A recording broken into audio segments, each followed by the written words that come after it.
안녕하세요, 김효리입니다.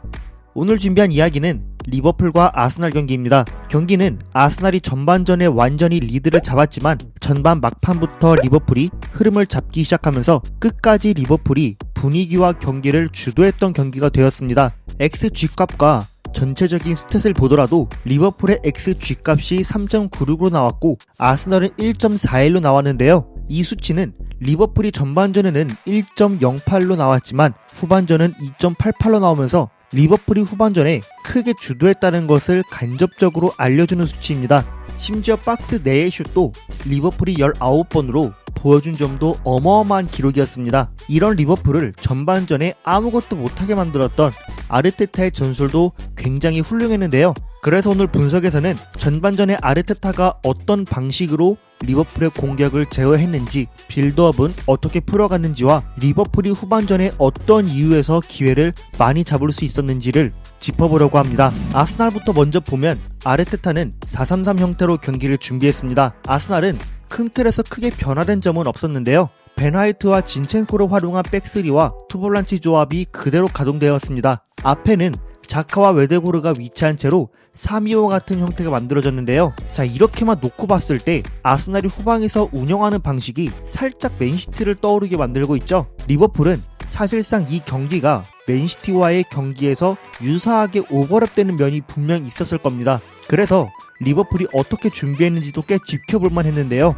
리버풀은 맨시티전과 동일하게 4-2-3-1 수비 형태를 보였습니다. 다만 이전 경기와 다른 점은 이전에는 엘리엇이 우측 윙어 자리에 나와 측면에 위치했다면 이번엔 살라가 측면으로 빠지고 가운데를 커티스 존스가 위치하는 형태였는데요. 파비뉴와 핸더슨은 투볼란치로 수비라인 앞을 지키는 형태를 맨시티전과 동일하게 보였습니다. 이러면서 학포가 가운데 위치하기 때문에 한 곳으로 모는 채널링을 보여주면 살라가 스토퍼를 견제하는 식으로 한쪽으로 모는 수비 움직임을 지속적으로 보여줬습니다. 그럼에도 조금씩 아스날이 풀고 나올 수 있었던 이유는 진첸코와 파티의 투볼란치를 커티스 존스가 가운데서 견제하는 포지셔닝을 취했는데요. 지난 경기에서는 학포와 살라가 두 센터백으로 압박해서 가운데 공간을 쉽게 내주거나 두 선수의 타이밍이 안 맞는 등 호흡에 문제가 있었는데요. 이번에는 이런 상황을 개선하고자 학포도 1차로 채널링을 해주면서도 2차 움직임을 보였습니다. 최소 진첸코와 파티가 위치한 지역에서 견제하는 포지셔닝을 보였기 때문에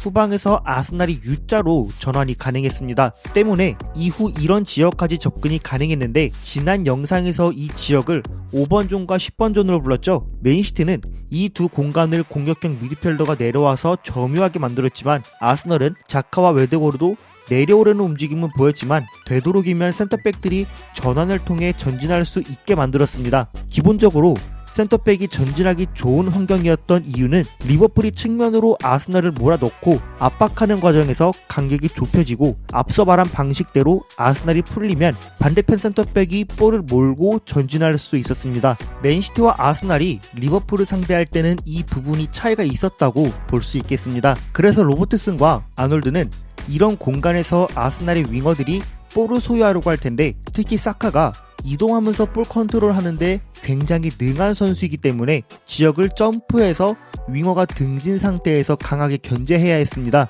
다만 로버트슨이 맨시티전과 유사하게 점프하는 과정에서 미스가 나왔고 사카가 전진하면서 파비뉴나 다른 선수를 끌어와 웨데고르가 볼 소유하기 조금 편하게 만들면서 마르티넬리 득점이 나올 수 있었죠. 후방 빌드업부터 설명한 부분을 말하는 장면은 이런 장면입니다. 학포가 로폴딩을 중심으로 이렇게 몰아갈 텐데 여기서 존스가 조금 더 올라와서 견제해주면 이 공간에서 아스날이 좀 어려워지겠죠. 이후 학포가 다 몰고 약간 내려왔을 때 살라는 스토퍼에게 견제해서 압박하지만 다시 후방으로 쉽게 나올 수 있게 되고 존스가 이어나가도 다시 들어오기 때문에 사이 공간으로 쉽게 풀릴 수밖에 없었습니다. 이후 벤 화이트가 전진하기 좋은 환경이 만들어지고 앞으로 넣어줄 때 여유 있는 공간 안에서 윙어가 볼을 소유하게 되고 앞으로 나아갈 수 있게 되었습니다. 그래서 약간 이 가운데 공간에서의 패스 허용을 쉽게 내주면서 가운데서 풀고 나오는 장면들을 가져와 리버풀이 수비 라인을 내려갈 수 있게 만들었죠. 이후에는 역시 윙어들이 볼 잡을 때 안으로 들어오면서 리버풀의 수비 라인 간격이 좁게 형성될 테니 반대로 전환해주는 상황들을 많이 볼 수 있었습니다. 반대로 가장 핵심이었던 전방 압박은 어땠을까요? 아스날이 후방에서 빌드업하는 방식이나 움직임도 굉장히 훌륭하지만 개인적으로 아스날은 압박 체제가 굉장히 디테일하고 다양한 팀입니다. 아스날의 수비 포메이션을 보면 4-2-3-1 형태로 준비했는데요. 아스날의 압박을 파악하기 전에 리버풀의 약간 바뀐 형태를 보면 아놀드가 아예 안으로 붙어서 파비뉴와 투블란츠를 만들었고 로버트슨이 내려온 채로 3-2 빌드업 형태를 구축했습니다. 사이드 공간을 핸더슨과 커티스 존스가 채우게끔 만드는 방식이었죠. 이제 아스날의 압박을 보면 제주스가 원톱으로 가운데 위치해서 압박하는 게 아니라 항상 좌우측 하프 스페이스 정도 위치에 포지셔닝을 잡고 어디로 몰아갈지 기준을 확실하게 잡고 채널링하는 수비 움직임을 보였습니다. 이 과정에서 제주스가 오른쪽에서 왼쪽으로 몰아간다면 아놀드가 좁혀있기 때문에 어떻게 견제할까에 대한 의문도 들었는데요. 아르테타는 자카를 전진시켜 아놀드를 견제하도록 만들고 파비뉴를 상황에 따라 웨데고르가 붙어주면서 채널링을 한 선수는 키퍼로 가는 루트나 반대 센터백에게 전환되지 못하도록 길목을 지키는 포지셔닝을 취했습니다. 또 웨데고르가 채널링 움직임을 보여줄 때도 제주스와 자카가 전진해서 투블란치를 견제해주고 마르티넬리와 사카는 백스리 중 좌우측에 위치하는 두 스토퍼에게 견제하도록 했습니다.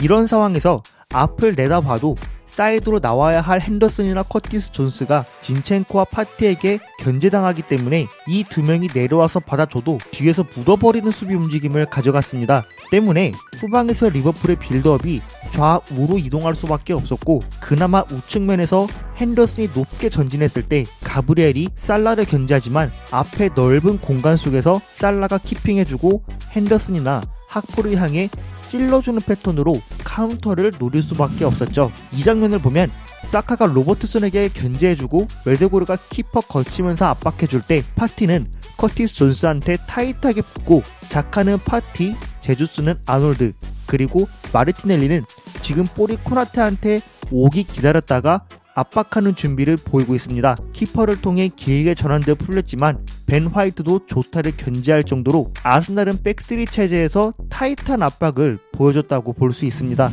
이런 압박을 보였음에도 압박은 언제든지 뚫리고 리버풀이 전진할 수 있는 상황은 분명 생겼습니다. 리버풀이 어떻게든 올라왔을 때 아스널은 지역 수비 상황으로 전환이 되어야 하는데요. 아스널은 전방 압박에서 지역 수비로 전환되어 라인을 낮출 때는 상당히 혼란스러울 수밖에 없는 상황입니다.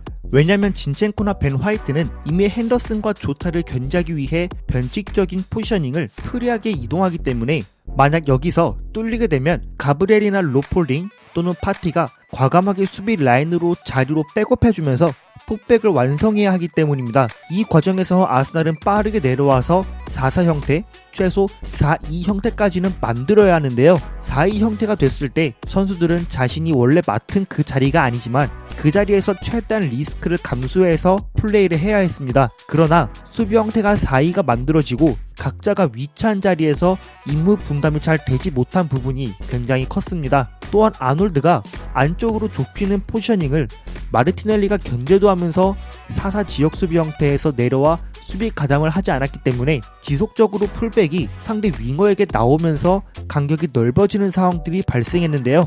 이렇게 간격들이 넓어지는 상황이 발생되었기 때문에 사이 공간으로 리버풀 공격진들이 들어오기 좋았던 상황입니다. 대표적인 장면으로 이런 장면을 볼 수 있는데 아놀드가 좁히고 핸더슨과 살라가 위치할 때 지금은 진첸코가 핸더슨을 대응하기 위해 전진했습니다. 이렇게 되면서 가브리엘 땡기고 로폴딩, 벤 화이트로 땡기는 상황인데 이렇게 땡기니 간격들이 넓어지고 다른 상황이지만 만약 전환이 되면 풀백이 대응해야 할 거리가 상대적으로도 더 넓어지기 때문에 아르테타는 5백으로 전환하는 선택을 했습니다. 물론 5백을 전환하면서도 5-2 형태에서 윙어의 수비 도움이 부족했기 때문에 많이 어려움을 겪어 실점했지만 아르테타의 의도를 알 수 있었고 결과는 아쉬울 수밖에 없었던 교체였습니다. 제가 오늘 준비한 분석은 여기까지입니다. 재밌고 유익하게 보셨다면 구독과 좋아요 부탁드리고 여러분들의 이 경기에 대한 의견도 댓글로 남겨주세요. 감사합니다.